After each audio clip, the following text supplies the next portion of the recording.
Acha ji, Bismillahirrahmanirrahim. In today's lecture, we will be discussing your assignments which you have submitted with the title of Literature Review.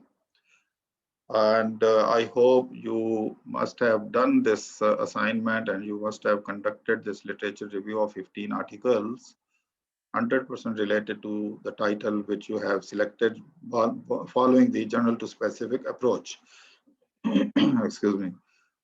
So, we will be keeping in front of us um, a journal article, one of the best journal, one of the good and internationally reputed journal, the Journal of Behavioral and Experimental Finance, one of the leading journals in the world. And a review, when the title of any article is a review, so believe me, if you come across an article with the extension like a review, you must be overjoyed. You must be extremely happy about it. Why? Because such an article, in fact, must have gathered almost complete literature, the literature which is available related to the topic you are interested in. तो ये बहुत blessing होती है कि अगर आपको ऐसा article मिल जाए, क्योंकि the writers who conduct a review study, they have to read a number of many articles. और ऐसा जो हमें एक जगह मिल जाए तो ये एक बहुत बड़ी ब्लेसिंग होती है। तो हमने आज इसको ये सामने रखा है क्योंकि मुझे कुछ ट्रेंड ये भी नजर आया है कि कुछ बिहेवियरल एटीट्यूड रिलेटेड वेरिएबल्स लोग डाल रहे हैं अपने टाइटल्स जो उन्होंने चूज किए हैं। बाकी तो ट्रेडिशनली हम करते रहते हैं उसमें, लेकिन अगर किसी ने एटीट्यूड वेरिएबल्स, एटीट्यूड और बिहेवियरल वेरिएबल्स डाले हैं कोई साइकोलॉजी से रिलेटेड, तो हम इंशाल्लाह इसको लेके चलेंगे। और ये जो मेरे सामने स्टडी है, behavioural finance and financial market theory, utility theory, portfolio theory and the necessary statistics. I hope these terms are not new to you. They must be known to you because utility theory generally we study in I guess in the course of corporate finance you must have studied. Yeah, advanced financial management you must have studied, I think. If not, you must be studying this course or one of these courses in this semester. इसी तरह behavioral finance यानी जो psychology से related variables हैं वो उनका role in financial decision making, in leading theories वगैरह वगैरह। तो पोर्टफोलियो थ्योरीज वगैरह ये तो आप पहले बिजनेस फाइनेंस से ही पढ़ना शुरू कर देते हैं, तो इसलिए हमने इसको सामने रखा। हमारा जो मकसद है वो सिर्फ ये थ्योरी और इस तरह की बाकी चीजें पढ़ने की बजाय वो फोकस है प्रैक्टिकल अप्रोच के साथ, जैसे मैंने as per my promise which we did between us in the first lecture, that we will be following practical approach. So instead of memorizing the driving manual, every one of us will be seated on the driving seat. तो इसलिए हमने randomly ये अभी voluntarily 2 of the students have allowed me to share their assignment which they have submitted. हम इसमें क्या देखेंगे? हम ये देखेंगे कि what was required, what has been done, and then what should be done. Required से लेकर और फिर what should be done, there is complete association, there is complete link between these two words. कि what should have been done or what should be actually done now.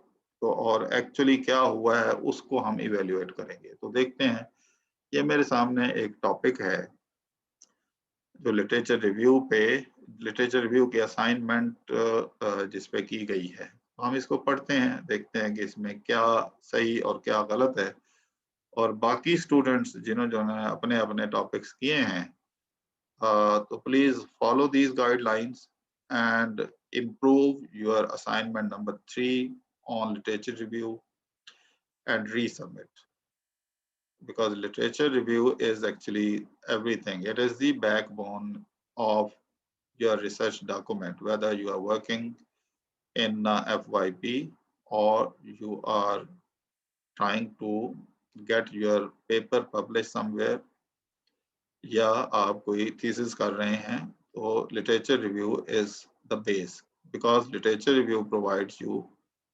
the theoretical background, the research gap, guides you to choose the best methodology or the statistical methods वगैरह।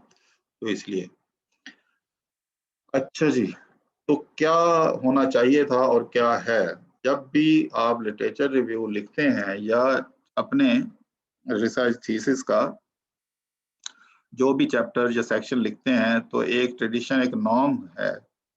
तो as per norms of the researchers आपने एक introductory paragraph देना होता है हर section, हर chapter का। वो introductory paragraph क्या होता है? ये बिल्कुल ऐसे कि you are entering a building and the specification of that building are mentioned on the door, on the threshold। तो ये बिल्कुल ऐसे है। तो अब ये लिटरेचर रिव्यू है, तो पहला पैराग्राफ जो होना चाहिए वो ये कि ये जो इसमें क्या किया गया है, क्यों किया गया है, मकसद क्या था, और कैसे ऑर्गेनाइज किया गया है। क्या किया गया है, क्यों किया गया है, और कैसे ऑर्गेनाइज किया गया है, ये 3 क्वेश्चंस। अच्छा, क्या किया गया है उसमें तो आप लिखें कि this chapter is about review of the existing literature on such and such topic। ठीक हो गया, ये इंट्रोडक्टरी पैराग्राफ में पहला सेंटेंस। उसके बाद आप लिखेंगे नेक्स्ट सेंटेंसेस 1 2 3 जितने भी आप अकोमोडेट कर सकें depending upon your English language.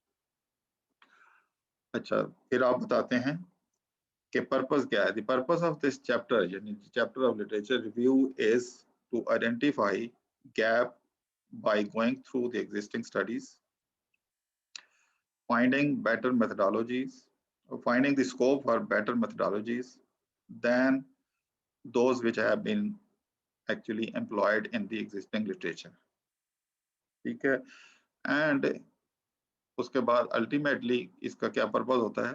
In order to develop the literature review is for the purpose of developing a framework, theoretical framework and defining the hypothesis।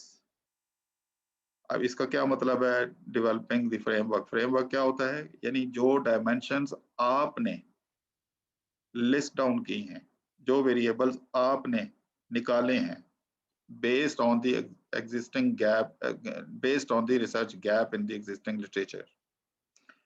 So you identify the gap, you add some dimensions with the existing one, or you modify the existing dimensions या variables, उनकी कोई transformation आप कर रहे हैं, उनकी operationalisation को change करते हैं। ऑपरेशनलाइजेशन क्या होता है? डेफिनेशन और उसकी कैलकुलेशन का तरीका, उसको ऑपरेशनलाइज कहते हैं। फॉर एग्जांपल, अगर कोई आपसे पूछे कि परफॉर्मेंस मेजर जो है, यानी ROA कैसे कैलकुलेट होगा, तो आप उसको डिफाइन करेंगे, उसका रेफरेंस देंगे, उसका फार्मूला बताएंगे। इसको ऑपरेशनलाइजेशन कहते हैं। और फर्दर ऑपरेशनलाइजेशन में कि क्या पाकिस्तानी जो अकाउंटिंग स्टैंडर्ड्स हैं, प्रिंसिपल्स हैं, या हमारी जो बुक्स हैं, उसमें इसको कैसे हम डिफाइन करते हैं। If you are conducting study in Pakistan, अगर आपकी study related to some other country है, तो वहाँ इस वेरिएबल को कैसे डिफाइन किया जाता है, कैसे समझा जाता है, क्या उन्होंने कोई अल्टरनेटिव इसके निकाले हुए हैं। ROA मैंने बड़ा सिंपल सा एक वेरिएबल बताया, तो इसको डायमेंशन कहते हैं। ROA is a dimension. किस चीज का डायमेंशन है? परफॉर्मेंस मेजर का। इसी तरह और भी होते हैं। तो लिहाजा इसको शॉर्ट करके the first paragraph which is introductory paragraph is mandatory. उसके बाद फिर आप फॉर्मली, फिर हाँ, आखिरी एक जो सेंटेंस आपने लिखना होता है कि how this chapter has been organised, उसके मैंने कई तरीके बताए थे लिटरेचर रिव्यू को ऑर्गेनाइज करने के। You can conduct literature review chronological order, यानी आपके जो ईयर वाइज आप उनको ऑर्गेनाइज कर सकते हैं। फर्स्ट 5 ईयर का, फिर अगले 5 ईयर का, फिर अगले 5 ईयर के जो आर्टिकल्स हैं उनको एक जगह इकट्ठा। दूसरा स्टाइल क्या है कि आप थीम के हिसाब से, थीम क्या है, जो आपके रिलेशनशिप है वेरिएबल्स के, थ्योरी के हिसाब से उनकी हेडिंग सब हेडिंग दे के आप लेके चल सकते हैं। जैसा कि एग्जांपल मैं आपको दिखाऊं, जैसा कि आप ये देखेंगे कि ये towards an integrated financial theory, ये एक थीम है। ठीक है, अब इसमें जितनी ये जितने स्टडीज हैं, ये जैसे वाइनर की स्टडी है, ये कोस की स्टडी है, ये साइमन है, मार्च है, इन सब ने इसके ऊपर काम किया हुआ है। तो इसका जो उनके जो आर्टिकल, उनकी स्टडीज थी, वो इस हेडिंग के नीचे ऑर्गेनाइज की गई हैं। तो ये बात आपने बतानी होती है कि आपने लिटरेचर किस तरह से ऑर्गेनाइज किया हुआ है। जैसे ये देखें ना, ये इसका ये लिख रहा है दिस पेपर, आप दिस पेपर नहीं, आप मैंने कहा है कि आप कहेंगे दिस स्टडी। तो आपका जो इंट्रोडक्टरी पैराग्राफ है जो विदाउट हेडिंग होता है, ऊपर लिटरेचर रिव्यू है चैप्टर का नाम, और फिर एक पैराग्राफ है जिसमें आपने बताया कि इस चैप्टर में क्या है और उसका मकसद क्या है। तो this paper consist of a review of relevant literature in market theory, utility theory and portfolio theory. क्योंकि ये टाइटल था तो ज़ाहिर है यहाँ पे वही वर्डिंग आएंगे, वही कीवर्ड्स आएंगे जो टाइटल में हैं। अच्छा, फिर आगे वो बताता है we hope to be able to provide view point that allows the integration of the three. ये अब मकसद बता रहा है कि ये जो आगे लिटरेचर रिव्यू किया गया है उसका मकसद क्या है। तो उसका पर्पस बता रहा है कि व्यू पॉइंट जो है, ज़ाहिर है कि इस व्यू पॉइंट से, इस पर्पस के तहत ये क्या है, ताकि हम समझ सकें कि ये जो 3 मेजर कंसेप्ट हैं इनके दरमियान इंटीग्रेशन क्या है। तो इसलिए उसने फिर आगे हेडिंग भी इसके अराउंड, ये अंडरस्टूड होता है कि फिर आगे हेडिंग उस इसके अकॉर्डिंगली होंगी। तो ये हो गया ये टुवर्ड्स इंटीग्रेशन। उसके बाद फिर ये आगे आप देखें, ये सारा लिटरेचर उसी तरह, ये पहला स्टेप, ये सारा उसके ये। फिर आगे उसने ये यूटिलिटी थ्योरी, अब यूटिलिटी थ्योरी को जिन स्टडीज ने फोकस किया होगा, अब ये उसने उससे रिलेटेड जितने आर्टिकल्स हैं वो इस हेडिंग के नीचे उसने सारे ये लिटरेचर उसका रिव्यू करके तो यहाँ पे रखा गया है। ठीक है, ये सारा उसने आगे फिर ये पोर्टफोलियो थ्योरी का लिटरेचर यहाँ पे। तो आप देख रहे हैं ये लिटरेचर रिव्यू को ऑर्गेनाइज करने का ये तरीका है। फिर आगे उसने एक और heading the, necessary statistics and risk measures. जाहिर है ये तीनों थ्योरीज में रिस्क का वेरिएबल जो है वो that plays very significant role, that plays very important role. तो इसको अलहदा से हेडिंग देके अब इन्हीं आर्टिकल्स को जो ऊपर जो रिव्यू करके आया है वो प्लस कुछ और आर्टिकल्स जिसमें रिस्क मेजर्स के बारे में बातें होंगी, उसको अलहदा से इसने यहाँ पे ये लिख दिया है। याद रखें, एक ही 15 आर्टिकल जो आपने रिव्यू किया है उसी में से बहुत सारी चीजें अलहदा अलहदा से एक जगह इकट्ठी की जाती हैं, निकाल निकाल के। तो ये इस तरह से ये सारा ये अटेम्प्ट्स टू बिहेवियरल स्टैटिस्टिक्स, ये सारा इसने ये इसी तरह।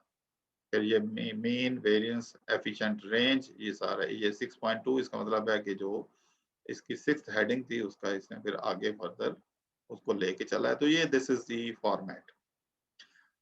आते हैं अपने उसकी तरफ कि अब इसको हम डिस्कस करते हैं कि ये कैसे किया गया है। तो गिवन दीज गाइडलाइंस, मैं इसकी recording we will be continuing our discussion on the same topic and the same assignment in next part of the recording